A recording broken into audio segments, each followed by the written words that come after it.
Film dimulai dengan menampilkan sebuah keluarga sederhana, yang terdiri dari pasangan suami istri bernama Lando dan Amina, serta ibunya yang bernama Trinidad.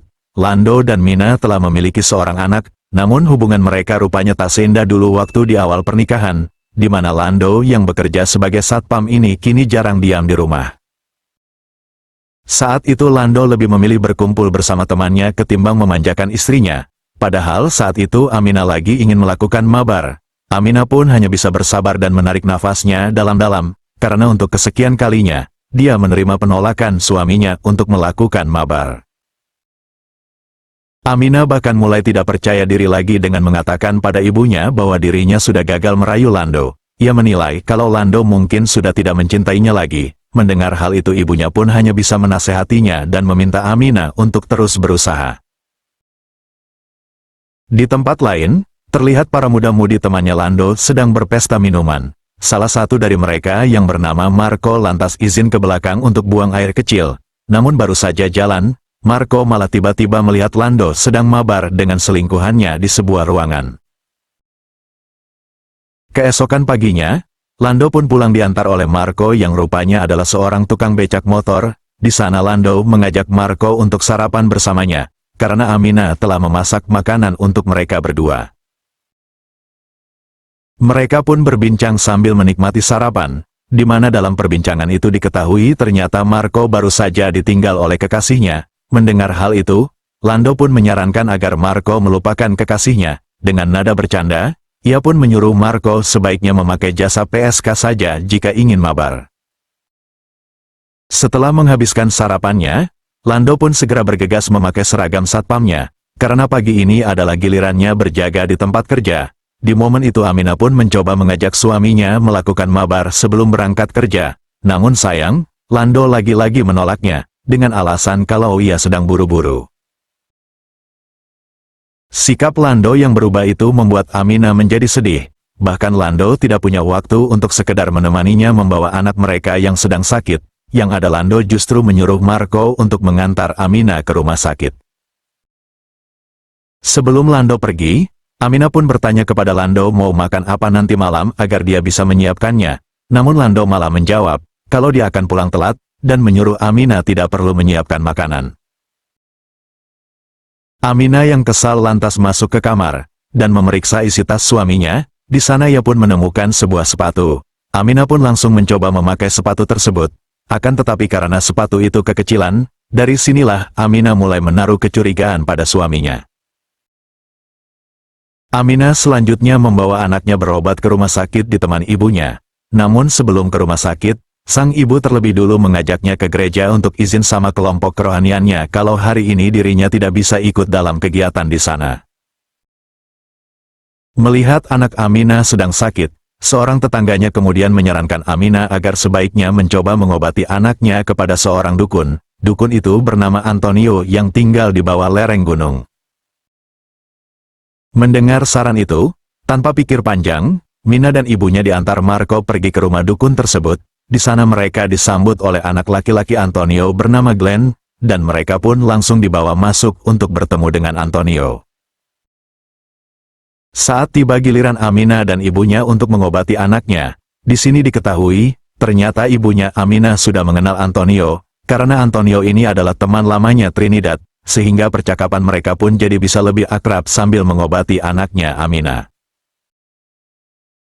Di sana Antonio sempat menyinggung kalau dia pernah menolong seorang wanita untuk mendapatkan pria idamannya menggunakan guna-guna. Mendengar hal itu, Amina yang penasaran lantas bertanya apakah guna-guna yang dibuat Antonio itu berhasil atau tidak. Antonio pun menjawab, guna-guna itu bisa saja berhasil namun juga bisa gagal. Setelah berada di rumah, Amina yang tertarik dan penasaran lantas menyiapkan barang-barang yang dibutuhkan sebagai syarat untuk membuat guna-guna, yakni sebuah foto dan baju suaminya sendiri. Yang mana keinginan Amina membuat guna-guna itu agar Lando bisa kembali mencintai dirinya dan mau diajak melakukan mabar kembali. Singkat cerita, Amina pun kembali mendatangi rumah Antonio sendirian untuk melakukan niatnya itu. Di sana Amina kemudian menyampaikan pada Antonio kalau dirinya ingin membuat guna-guna untuk suaminya sendiri, karena Amina curiga kalau suaminya sedang berselingkuh dengan wanita lain.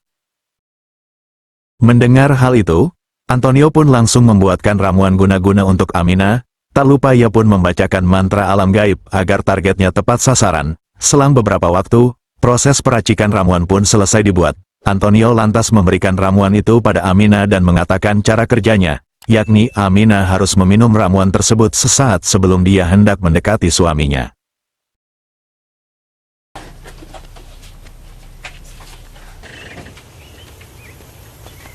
Setelah berada di rumah, Amina pun langsung mencoba dan ingin membuktikan khasiat dari guna-guna tersebut. Setelahnya, Amina langsung mencoba merayu serta mengajak Lando untuk mabar. Awalnya Lando sempat merespon keinginan istrinya itu. Namun entah kenapa, hasrat Lando malah tiba-tiba hilang dan menghentikan mabar bersama Amina di tengah jalan. Amina pun sangat kecewa dan kesal dengan sikap suaminya tersebut. Padahal ia sudah mengeluarkan banyak modal untuk membuat ramuan guna-guna tersebut. Amina yang merasa gagal akhirnya pergi ke tepi pantai untuk menenangkan dirinya, dan tanpa disadari, rupanya Marco juga mengikutinya di sana. Marco lantas menyarankan Amina agar sebaiknya dia meninggalkan Lando. Karena sebagai teman dekatnya, Marco cukup tahu banyak bagaimana perbuatan Lando ini. Mendengar perkataan itu, Amina pun cukup kaget. Ia lantas bertanya lebih jauh tentang suaminya kepada Marco. Disinilah Marco akhirnya mengungkap sifat asli Lando, dan alasan mengapa Lando tidak pernah betah di rumah bahkan tidak tertarik lagi dengan Amina, karena Lando telah berselingkuh dengan seorang wanita bernama Susi. Mendengar hal ini, hati Amina pun bagai disambar petir, karena ia baru tahu kalau suami yang dia cintai selama ini sudah mengkhianatinya. Perasaan kecewa, bingung, dan semuanya pun menjadi satu tidak tahu harus berbuat apa, hingga akhirnya, di sana Amina pun melampiaskan hasratnya yang sudah lama berontak, dengan mengajak Marco untuk mabar di pinggir pantai.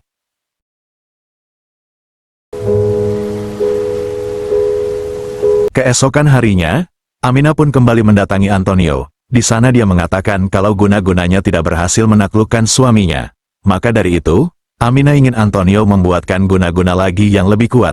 Kali ini Amina ingin tujukan untuk menyantet wanita selingkuhan suaminya.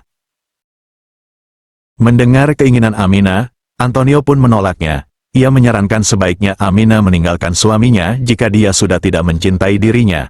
Namun Amina yang masih mencintai dan tidak mau kehilangan suaminya malah memaksa Antonio melakukannya. Ia bahkan bersedia membayar Antonio jauh lebih mahal lagi. Dukun yang mata duitan ini pun akhirnya tidak bisa menolak lagi. Ia langsung menyuruh Amina melengkapi syarat-syaratnya, yakni membawa barang apapun milik wanita selingkuhan suaminya tersebut.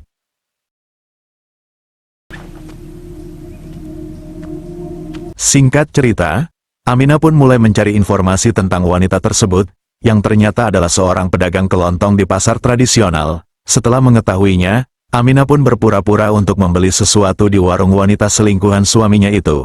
Saat si Susi ini pergi ke belakang, dengan cepat Amina pun langsung mencuri tas miliknya Susi dan langsung pergi dari sana.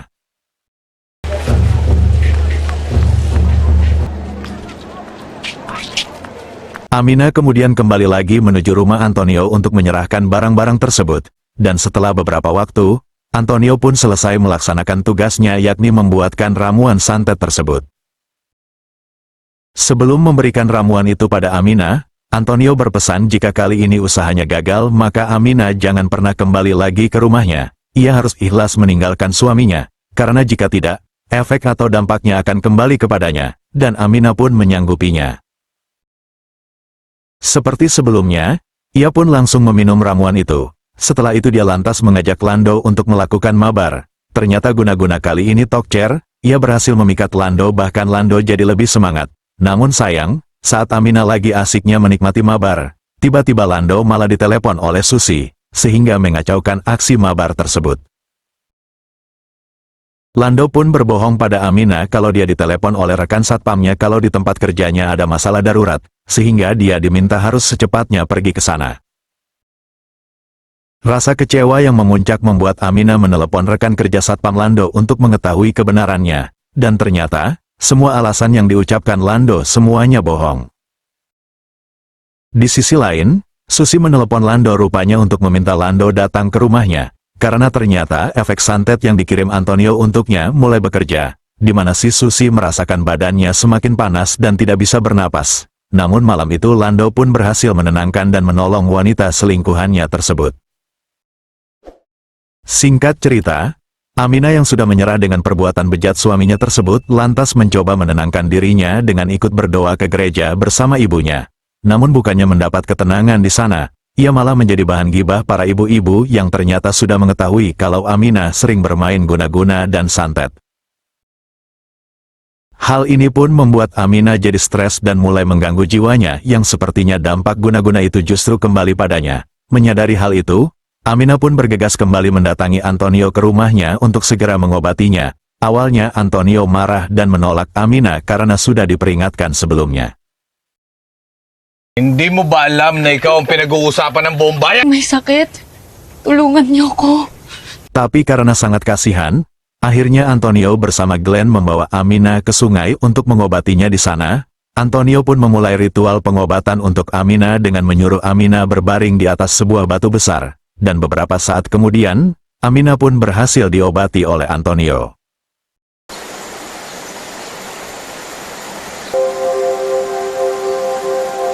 Tapi karena sikapnya masih begitu aneh, akhirnya Antonio menyuruh Glenn untuk mengambil alih situasi saat itu. Aminah yang melihat Glenn seperti Lando lantas mulai mendekat dan langsung mengajak mabar di atas batu.